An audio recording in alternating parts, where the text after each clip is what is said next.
Yo, what's going on, everybody? It is Straight Outta Boston here. Today I'm back for episode number 40 of my Tampa Bay Rays Let's Play series here on Out of the Park Baseball 18. So we are going to be back with the American League Division Series here, 2025. We are coming off of a wild card victory over the Minnesota Twins 3-1. And we will take a look at that game real quick. It was a 3-1 victory. Blake Snell, 7 innings, 11 strikeouts. He was the dominant man, and we took the lead in the 8th inning. So now we've got the Houston Astros, the team that finished with the best record in the American League this year, 103 wins, and it was the best record in the entire league. The Cubs were a 100-win team, so we were an 84-win team. That is 19 games worse than the Astros this year, but we will see. Let's look at their Pythagorean win-loss. And they were 101, so pretty legit good team, and they've been good for the last couple of years. They made the playoffs last 3 years, and now 7 of the last 8 seasons. So they're a pretty proven good team. They don't have Carlos Correa anymore, though. They have a new shortstop, this guy, who is not Carlos Correa. But we have Carlos Correa, and hopefully that will give us an edge. You can take a look at their team. They were 3rd in runs scored, 1st in runs against. Their rotation, pretty good. Kent Emanuel, Franklin E. Perez, Forrest Whitley, and Ronnie, I'm just going to call this Ronnie Raudas. We played these guys in the playoffs before. Billy Nienberg, he's a guy that's hurt us in the past, but he is out. Zach Prasner's out, and this relief pitcher is out. He doesn't seem to be that good. Their bullpen is pretty legit as well. John Del Gustav, Corey Knievel, Alex Claudio. This guy, another 4.5 stars. So they're a pretty stacked team. This is going to be a tough series for us, but 5-game series, certainly anything can happen, so let's give it our best shot. And we are good to go here. I think we don't have to make any changes to the postseason roster, do we? So we have one extra bench guy, but I think we're fine with the relievers we have. Holder can go multiple innings, so he can fill that long man role, and I like the rest of our mix, so I think we're fine with one less bullpen arm. I'm not even sure. I guess that would be our 5th starter, who would be Miguel Lara, who had a good year, but I'm fine leaving him off. His ratings are not that great, of course. And Chris Sale at this point has definitely worked himself out of the rotation. A couple people in the comment section of the last video were sort of mocking me for this contract, but oh well. He's still 2.3 wins this season, although that's because of his peripherals, not his actual production, but it's all right. I'm not stressing over it. It's 1 year, and we have plenty of payroll to play around with now. That we are an established contender, at least for the time being. A lot of people have also been telling me to rebuild, but as long as we keep making the playoffs, I don't really see the need to rebuild. And I know that we only won 84 games this year, but it's still good enough, and it's only 4 off the pace of the division winners. So we also have a lot of we have a lot of guys who are win-now players on this team. We don't have. I get that the idea would be to flip some of our win-now pieces into prospects, but I just don't see the need to do that right now, especially with our rotation still pretty much intact. Even if Sale has fallen off, our rotation is still pretty good. We got Faedo going in Game 1 from Houston, and we give him a 2-run lead early. He gives half of it back in the 2nd, but he is battling Kent Emanuel, who we've got 7 hits off of already. Faedo's got a couple of strikeouts. We got a 3rd run, so another 2-run lead for Faedo to work with. He gives that extra run right back, but we get it right back in the 6th. Only 70 pitches for our starter so far. And there we go, an 8-2 lead now. Big cushion for Faedo. So he's given us 7 innings, 3 runs so far, 98 pitches. Because we have a 5-run lead, I'll probably let him start the next inning. 6-run lead now. And just see, probably get someone up though. Correa tries to make a nice play. Let's see if Faedo can get an out or two. That one lined to left, but a diving play by the left fielder Schwarber.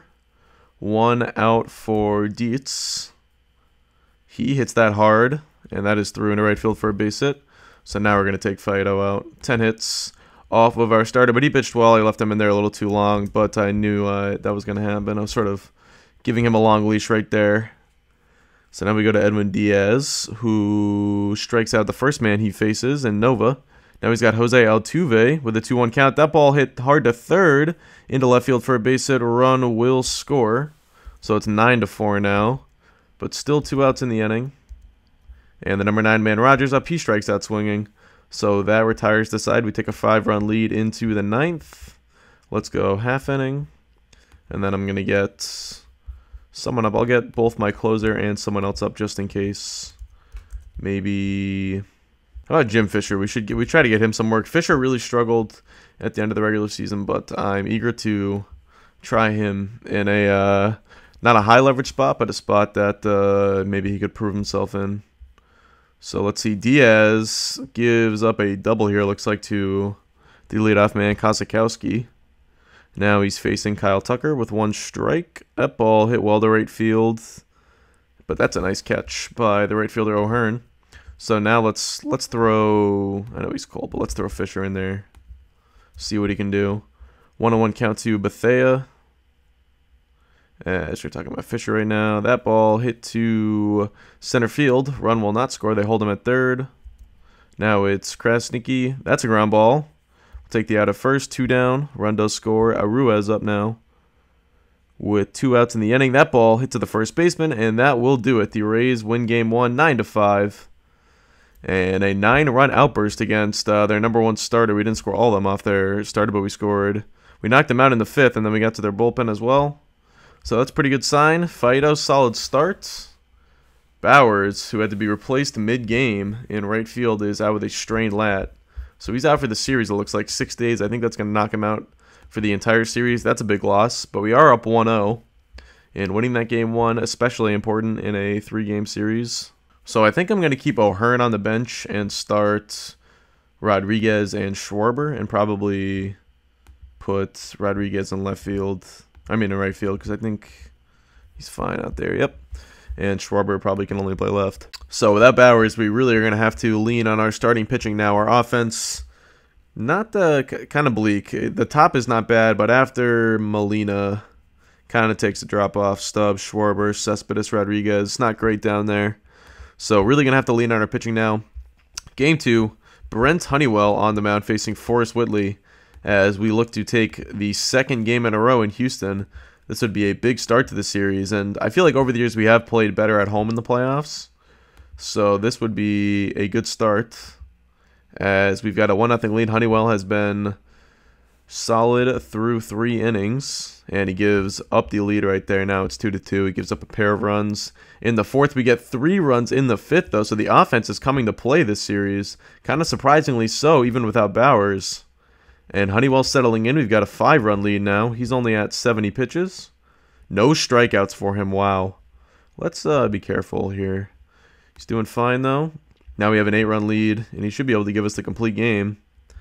And he finished with 1 strikeout. Look at that. That's pretty funny. That's a crazy game. 1 strikeout, no walks for Honeywell. Complete game, 2 runs, gets the win. Offense scores 10 more runs. Once again, doing it against the starter and the bullpen. So we are really hitting the ball well right now. Let's see if that continues as the series shifts to Houston. Michael Givens, who has been pissy all year with that. Well, actually, he's fine, but he's not happy with his role. But he's been very good.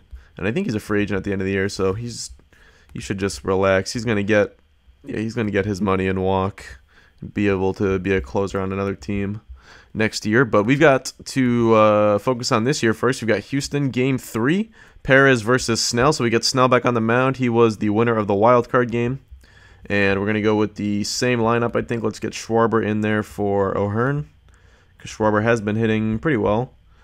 But Schwarber's ratings have really declined, so if he does go cold, I think I'll try to be quick in going back to O'Hearn, although his ratings aren't that much better. So probably is all moot. Just got to see whoever's going to get hot. Stubbs back in there against the righty today over Schwartz. And all right, let's do this. Game number 3. See if Snell can have a repeat performance. He was very good in the wild card game. 7 innings, 1 run. And we've scored in the first inning each of the 3 games now. And once again, jumping out to an early lead. This has been a common theme in this series. And Snell, once again, pitching well. He's got 6 Ks through 3 innings. Has given up 4 hits. Now he gives up the run, but still has a lead. 8 strikeouts now for the lefty. Giving up plenty of hits, but also striking out lots of guys. 85 pitches. The pitch count getting run up there just a little bit. But I think he's certainly good for the 6th. He's at 99 pitches, so we might bring him back out for the 7th. They have 7, 8, 9 due up, so I think we will bring him back out for the 7th. We have a 3-1 lead, 9 outs away from advancing to the championship series. So I know I want to use Givens in the 8th inning and DeYoung in the 9th. The question is who would come in the 7th. At this point, probably going to go with Zach Birdie over Hansel Robles. But let's see if Snell can get an out or two at least. He's got a couple lefties due up. But that's an infield hit for Bethea. Now it's Jake Rogers. Snell at 100 pitches. His stamina is only a 50. I should probably just take him out, but I bet... Yeah, Birdie is still cold, so we're going to have to let him face Rogers here. This could be a little bit dangerous. That's a ground ball. Could be 2. And it is 2. A huge 4-6-3 double play. Now Snell has the number 9 man, Steve Dietz. We'll let him face the 9-hole hitter with no one on. That ball hit well to right field. That is going to be a double, maybe a triple here. And it looks like a double for Dietz. So now we're going to take Snell out with the top of the lineup coming up. And I probably could have just turned it over to Givens at this point, but he was not warm. So we got to go to Birdie. Birdie facing Kozakowski. And they have worked it full to a 3-2 count. That is ball 4. So Bregman will come up as the go-ahead run with 2 strikes. Ground ball. And that will retire the side. So we get out of the 7th. A little bit dangerous there. A couple hits. Got lucky with the double play ball. Now we've got the top of the lineup due up in the 7th. We could use some insurance. Only 3 runs so far. Givens, I will bring on for the 8th. And let's go to runners in scoring position. First and third with 1 out for Carlos Correa. He strikes out swinging. Luis Molina now, 2-2 count. He strikes out swinging. So nothing going there. We strand a couple. It is Givens on for the 8th. Dealing with Fruitas Nova to start things out. Givens, one of the best setup men in the league this year, sub-3 ERA, 76 strikeouts in 66 innings, but he surrenders a leadoff single to Nova. Nova has good speed, so we have to be careful. Kresnicki with a looper into center field. That is going to get down for a single. So back-to-back hits here for the Astros. And we better get Dan DeYoung up in case this inning gets away from Givens, which it looks like it might. But he's got 2 strikes on Tucker. Strikes him out swinging. 1 down for Jonathan Aruas. That is a ground ball, but they do not turn it. Get the out at second. Tucker beats it at first, or Aruas beats it at first, excuse me. So 2 down for Bethea. And should we just go to DeYoung here? Is he ready? He's warming up. Let's go to him right now. Not even risk it. Dealing with the number 7 man, Bethea. I don't think DeYoung has pitched all series, so he is rested and ready to go. Number 1 in saves this year. Another dominant season out of him, and he gets the strikeout. DeYoung has pitched in the series. What am I talking about? All right, I guess he did that in the wild card round, I guess. So yeah, he hasn't pitched in this series, but here we go now. Claudio in. We're going to pinch hit for Stubbs with JJ Schwartz. Where are you? Right there. And hopefully you get an insurance run, maybe. Schwartz gets on, as does Cespedes. So it's Ramiro Rodriguez up with 1 out. Do we have another righty on the bench we could go to? I want Ramirez in there for his defense, I guess, over O'Hearn. That is a base hit into center field. We will hold the runner at third, so the bases are loaded now for Urias. Facing the lefty Claudio. That ball hit well to right. It's going to be caught in foul territory. Runner will tag. So we get 1 run home. 2 down for Rafael Devers. Facing Knebel, the new man in the game. And Knebel's another one of the best relievers in the American League this year. 1.88 ERA, and he strikes out Devers there. We do get 1 more run.